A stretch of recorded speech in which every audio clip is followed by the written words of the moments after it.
Ranar da bakin ganduje ko bakin sarki zai kasa buɗewa ya magana,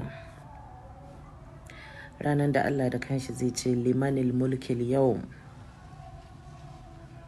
To wa ma ya san ganduje a wurin balle wani sarki, balle mabiyan shi da ke da babatu ta social media.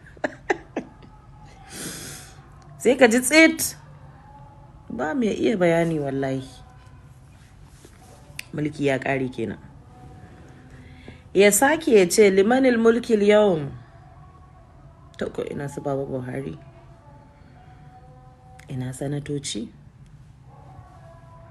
gwamnoni, 'yan majalisu, sarakai da mu 'yan social media.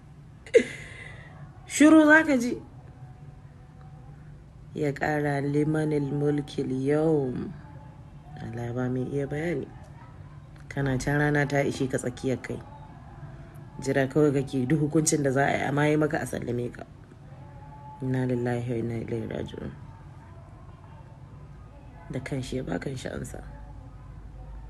Lillahi wahidul qahhar. Yau ni ke da mulkin kaina. Kun ga kenan za mu yi wa kanmu adalci. Babatu ya ga Duje ya sauke sarki ko ya ɗora wani sarki, dukkansu neman ta kansu za su yi. Ina Ganduje zai tuna da ya ɗora wani sarki ranar ma, ko wani sarki ya tuna ran shi ya ɓaci Ganduje ya cire shi. Allah ya duk babu wannan ranar, wallahi babu wannan tunanin tsari. Balantana mabiya. To adalcin da nake so mai makamu mu daina nan zage-zagen don girman Allah.